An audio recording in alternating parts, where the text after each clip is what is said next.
Andrade, que foi prata em Seul 88, e Rodrigo Cerqueira, editor do Diário Lance. Para a gente começar a nossa conversa, eu queria saber de vocês, por que essa sina do Brasil de nunca conquistar um ouro no futebol em Olimpíadas? Bem, eu acredito que é uma falta de planejamento, né? E eu vivi essa experiência em Seul, em 88. Eu sofri isso na pele, né? Até foi em cima de uma transação minha para a Itália, para Roma. E eu só pude ir para Seul já para participar do segundo jogo, até porque a Roma, a princípio, não queria deixar eu jogar as Olimpíadas. Mas depois consegui convencê-los que seria importante para mim e acabei chegando lá já para o segundo jogo. Eu concordo com o Andrade. Historicamente, o Brasil não se prepara para os Jogos Olímpicos. Esse ano não foi diferente. A gente não teve um planejamento olímpico. Tivemos a sorte de ter uma base formada no Mundial Sub-20, uma base que foi campeã, muito bem trabalhada pelo Ney Franco, que acabou sendo a base dessa seleção olímpica, que deve, inclusive, ser a base da seleção de 2014, já que nós não temos grandes revelações, tirando Neymar, Ganso e Oscar. O resto dos jogadores apenas... são apostas e provavelmente isso vai seguir em frente, já que o que interessa mais para o brasileiro e para a CBF é a Copa do Mundo, que é o torneio mais importante. E as Olimpíadas a gente vai sempre formar um time que dá para levar. Andrade, o que você lembra da sua Olimpíada em 88? Por que foi tão importante para você? O que te marcou? Foi importante pelo fato de eu não ter jogado uma Copa do Mundo. Então as Olimpíadas para mim era tudo, né? Eu precisava jogar aquelas Olimpíadas. E como eu te falei, estava numa transferência naquele momento para Roma, na Itália. Tive dificuldade, eu mostrei para eles o quanto era importante que eu precisava jogar aquelas Olimpíadas. Né? Até para estar vivendo aquele espírito, né? De estar dentro de uma vila, junto com outros atletas do mundo todo. E eu era um dos 3 jogadores acima da idade. E tinha um grupo muito forte. Individualmente, aquele grupo era forte. Mas... em termos de conjunto, nós fizemos 2 ou 3 jogos para se preparar para as Olimpíadas. Então, acho que individualmente era forte, mas em conjunto te deixava muito a desejar. E foi uma pena, chegamos a uma final contra a Rússia e perdemos aquele jogo final. É uma competição curta, né? É um mata-mata, você pode estar num dia infeliz e as coisas não correr como você espera. E foi o que aconteceu no último jogo. Tínhamos um dia muito ruim e a Rússia estava ganhando de 1-0, nós empatamos e eles fizeram 2-1. Quer dizer, foi aquele dia que nada deu certo pra gente. Bom, dessa vez, em 2012, o Brasil também começou com o pé direito, né, rumo a essa caminhada ao ouro inédito. O Brasil venceu o Egito na estreia 3-2, gols de Rafael, Leandro Damião e Neymar. Queria saber de vocês, o que vocês acharam dessa estreia? O Brasil teve 2 tempos distintos, o primeiro tempo abriu 3-0, já no segundo tempo tomou 2 gols. O que vocês acharam? Qual é a verdadeira seleção brasileira, do primeiro ou segundo tempo? Eu acho que ainda está uma certa dúvida na cabeça de todo mundo, até porque esse jogo contra o Egito foi muito parecido com jogos anteriores de preparação, contra México, Argentina, Estados Unidos. O Brasil, em todos esses jogos, apresentou esses mesmos problemas defensivos, problemas de posicionamento, às vezes desatenção após estar vencendo o jogo, após fazer um gol. Eu acho que isso pode ser o grande fator negativo da seleção na sequência das Olimpíadas. O Brasil faz um tempo muito bom e em seguida relaxa, erros individuais, erros coletivos, acaba sofrendo gols e a equipe se perde completamente. O Egito poderia até ter empatado a partida. E o engraçado é que a estreia sempre gera uma ansiedade. E não foi o caso do Brasil, né? Que saiu vencendo de 3-0, de repente pode ter havido sim, uma acomodação. Achou que os 3-0 o jogo estava definido. E futebol a gente sabe que nem assim, não é dessa forma que funciona. Você tem que jogar com seriedade os 2 tempos. E o Brasil foi um time no primeiro tempo, segundo o outro. Como frisou bem, podia ter saído com um empate amargo, com gosto de derrota. Eu queria saber de vocês, só para continuar esse assunto sobre a estreia da seleção, o goleiro Neto substituiu o Rafael, né? E vocês acharam que ele foi bem, apesar de ter tomado 2 gols? Vocês avaliam como a estreia do do Neto? Eu acredito que foi uma boa estreia, né? Acho que ele não teve culpa nenhuma nos 2 gols. E eu acho que nós estamos bem servidos de goleiro. Tá? Eu acho que quem sair jogando, eu acho que o Brasil vai estar bem em termos de goleiro. Acho que no caso da seleção, o Neto deve ter sido o maior prejudicado com o estilo da seleção, porque ele acabou tendo que trabalhar muito no segundo tempo. Um primeiro tempo, como o Andrade frisou, muito tranquilo, 3-0, partida praticamente definida. quando a equipe voltou para o segundo tempo, voltou sonolenta, a defesa começou a bater cabeça, erros individuais, até o Marcelo, que é um jogador experiente, cometendo alguns erros. O Neto foi obrigado a trabalhar, acabou sofrendo 2 gols que não foram por erros dele, mas é um goleiro que tem já experiência internacional e não deve comprometer na sequência das Olimpíadas. Tá certo. Olha só, a gente falou do corte do Rafael, que foi já em Londres, nessa semana, ele foi cortado às vésperas da Olimpíada, e a gente já teve outros casos como esse na seleção brasileira. Vamos ver aqui no telão. O período que antecede uma competição é perigoso para os atletas porque qualquer problema pode ser fatal. Na seleção brasileira, cortes próximos ao início de grandes torneios têm sido uma constante. Este ano aconteceu com Rafael Cabral. O goleiro foi cortado na última terça-feira por conta de uma lesão no cotovelo. O jogador recebeu o apoio de Sandro, do Tottenham, que já passou pela mesma situação. Em 2011, o volante foi cortado da Copa América por conta de uma lesão no menisco. Na Copa do Mundo de 94, o então zagueiro Ricardo Gomes sofreu uma contusão no joelho. Ronaldão foi o substituto e faturou o tetracampeonato mundial. Até o craque Romário já foi cortado. Na Copa de 98, o baixinho teve que deixar o grupo por conta de uma contusão. A vaga ficou com o volante Emerson. 4 anos depois, no Mundial da Coreia e Japão, o atleta viveu o outro lado. Emerson machucou o ombro em um rachão e precisou dar adeus à competição. A vaga do volante ficou com Ricardinho. É muito duro para qualquer atleta, né? Ser cortado assim tão pertinho, assim quase lá. Andrade, você já viveu alguma experiência como essa? Alguma coisa que te lembra, algum momento marcante? Não, nunca vivi uma situação dessa não, mas eu acho que deve ser muito frustrante para o profissional, né? Algum companheiro seu mais íntimo? Lembro o Moser, né? Também foi cortado a véspera de uma Copa, era um jogador que vivia com a gente, então até nós sentimos muito o corte dele. Você se prepara durante 1, 2 anos para aquele momento e de repente você se vê cortado, né? Por alguma situação. É frustrante, é muito frustrante. O próximo desafio da seleção brasileira, a equipe de Mano Menezes, é domingo às 11 da manhã contra a Bielorrússia. Você acha que tem mais alguma surpresa que pode pintar no caminho, Andrade? Olha, as Olimpíadas é uma competição curta, né? Vimos aí o Japão, que deu uma aula de disciplina tática, né? Individualmente a Espanha era melhor, mas taticamente o Japão foi perfeito. Eu acho que foi uma grande exibição, foi uma grande aula para todos. Que taticamente eu acho que foi corretíssimo. E acabou anulando a favorita, que seria a Espanha, criou várias oportunidades, o jogo só não foi um placar mais dilatado por sorte da Espanha, porque o Japão criou várias situações.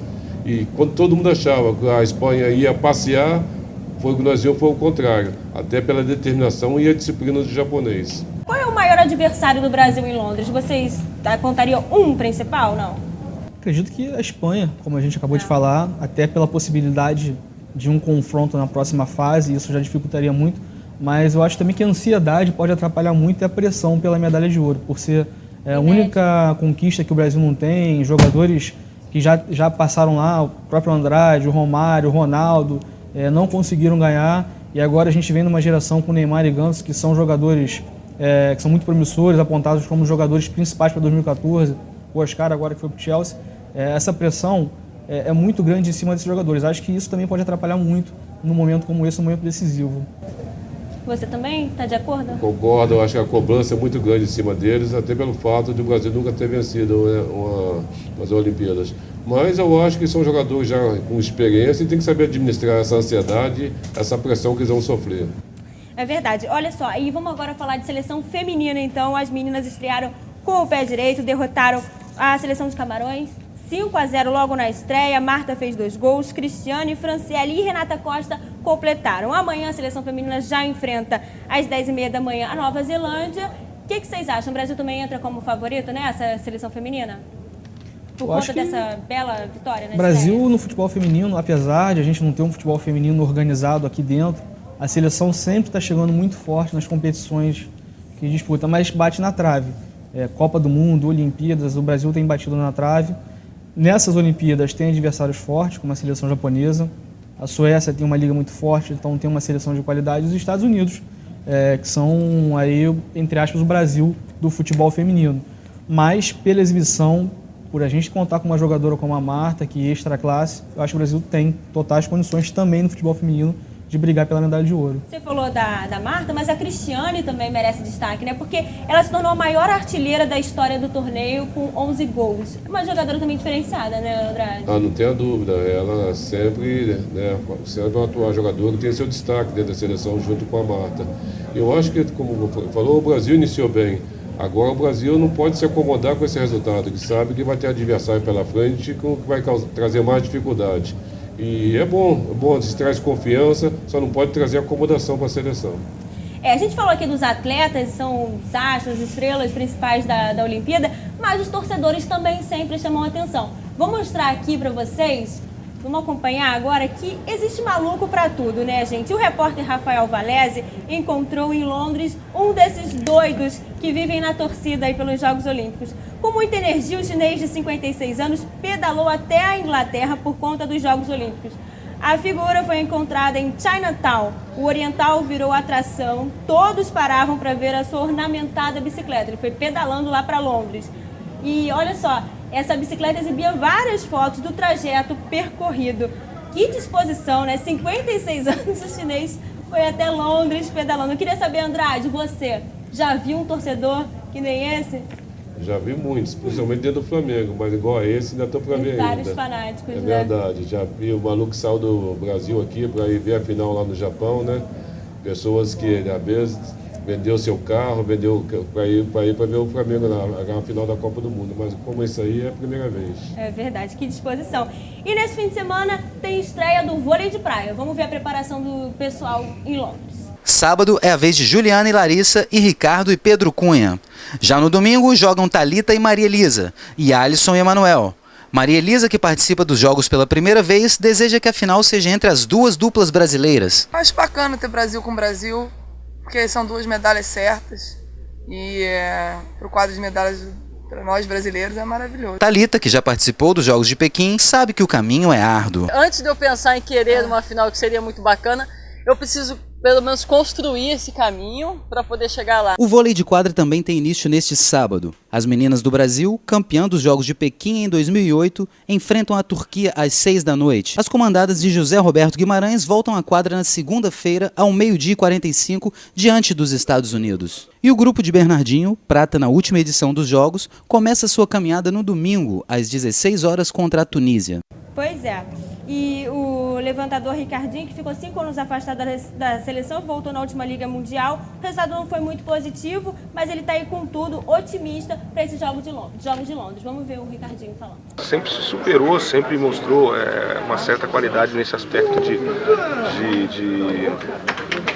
de vencer a equipe, ou então de pegar forças com esse tipo de derrota e você ficar em sexto lugar. Eu acho que não tem motivo melhor do que você se fortalecer, e ainda mais para jogar uma Olimpíada. Bruninho, companheiro de posição, acredita que 5 equipes podem chegar a uma final olímpica: Polônia, Brasil, Itália, Estados Unidos e Rússia. O atleta vê de forma positiva a troca de jogadores. Todo mundo tenta estar trabalhando com os dois levantadores, porque a qualquer momento pode rolar uma inversão, pode rolar uma troca. A gente vê isso em várias equipes aí. A equipe da Polônia foi campeã da Liga Mundial trocando todos os seus jogadores o tempo inteiro. Então isso pode ser uma arma para a gente também. Existem jogos de equipes de características diferentes, como Rússia e Estados Unidos. Então acho que os levantadores, podem mudar o ritmo do jogo, os atacantes também. Então é importante a gente ter todo mundo. É lógico que uma equipe base é importante você ter, só que é importante você ter todo mundo com o ritmo de jogo também, para se precisar mudar uma partida, se precisar dar uma atrapalhada no adversário, tá todo mundo inteiro, todo mundo pronto. Bruninho, que participou dos Jogos de Pequim, já traçou os principais adversários do Brasil. Vejo pelo menos 5 equipes que podem chegar a uma final olímpica, e outras correndo por fora, mas eu acredito que Polônia, que vem fazendo uma bela temporada, acho que nós, Itália, Estados Unidos e Rússia são os principais candidatos aí a uma final olímpica. Pois é, o Andrade, a gente sabe, você hoje é treinador e os jogadores têm um papel fundamental dentro de quadra, dentro de campo, mas o treinador também tem esse papel importante. A gente vê que no vôlei, o Bernardinho é aquele cara mais agoniado, estressado, você é bem mais tranquilo. Como é que cada treinador leva do seu jeito a forma de motivar o seu atleta, ou o seu grupo? Acho que vem muito da personalidade de cada um, Cada um tem o seu perfil. Eu sou um cara mais tranquilo, Gosto de conversar de forma mais reservada com o atleta. Acho que sempre obtive melhores resultados dessa forma, né, de não se exaltar tanto, sabe? Até porque eu acho que para você ter o respeito, você tem que respeitar o jogador também. Então, eu acho que obtive resultado dessa forma, né, de sempre ter que... Às vezes, você falar uma situação em grupo, o jogador se sente ofendido. Quando você fala com ele em particular a mesma coisa, é diferente, tá entendendo? Então, eu procuro sempre conversar mais no pé de ouvido de cada um, colocar aquilo que eu penso, aquilo que eu acho, de uma forma bem aberta, bem franca, e eu sempre fui bem sucedido dessa forma. É verdade, legal, obrigada. E aí, agora a gente vai falar de basquete, porque sábado e domingo o basquete entra em quadra em Londres. No sábado as meninas encaram a França às 4 da tarde, visando a tão sonhada medalha de ouro. E a gente vai ouvir agora a Hortência, que é a diretora de seleções, falando sobre o basquete brasileiro. Vamos lá. Se elas jogarem o que elas sabem, porque é a única coisa que a gente cobra delas, elas jogarem o máximo do potencial que elas têm, eu acredito nessa equipe. Essa equipe é boa. A Adrianinha está ótima. A confederação deu todas as condições que estavam ao nosso alcance. Confiança total, então, aí da Hortência nas suas jogadoras. O grupo masculino também está bastante confiante, porque volta para a Olimpíada depois de 16 anos longe. A última participação tinha sido em Atlanta, 96. O desafio é grande e acontece neste domingo, às 6h15 da manhã, contra a Austrália. Gente, nosso programa já vai chegando ao fim. Eu queria saber de vocês, como é que vocês têm assistido os jogos, torcendo bastante? Como é que está essa primeira participação do Brasil? Vocês estão acompanhando tudo? Como é que está? Tenho acompanhado, né? E torcendo para tanto ser feminina, para a seleção masculina, para quebrar esse gelo, né? Porque ninguém aguenta mais, né? Essa cobrança, essa pressão em cima de todos. Imagina se não vencer agora, como vai ser na próxima? Então a pressão continua. E eu tenho acompanhado tudo, o vôlei de praia, né? Que o Brasil é muito forte, de quadra, então acho que a Olimpíada nos dá a oportunidade, essa chance de a gente estar acompanhando tudo o que acontece. O pontapé inicial foi com futebol masculino e feminino. Apesar do Brasil no masculino ter dado um susto, acho que no resultado geral não poderia ser melhor. E acho que resta a gente torcer agora. Voleibol, judô, natação, basquete, que são esportes que o Brasil tem chances de medalhas, chances reais. E além do futebol também, porque, como o Andrade falou, se não conquistar esse ouro agora, a próxima Olimpíada é no Brasil, a pressão vai ser muito maior. E acho que a gente poderia chegar aqui já com essa medalha para tentar um bicampeonato que seria muito melhor, muito mais gostoso. Mas acho que tem condições de ganhar e tomara que feminino e masculino consigam. É verdade. Nesse finalzinho, Andrade, não tem como deixar de perguntar para você do Flamengo, né? Como é que você tem visto o seu time do coração aí nos últimos dias, enfrentando várias crises? Como é que você está acompanhando o Flamengo? Acompanhado com muita tristeza, né? A gente é acostumado a ver um Flamengo vencedor, conquistando títulos, e hoje a gente vê justamente ao inverso, né? De tudo aquilo que eu vivi dentro do clube. Mas eu acho que o Flamengo é grande demais e vai dar a volta por cima. Até porque eu acho que tem jogadores com qualidade que pode reverter essa situação de momento.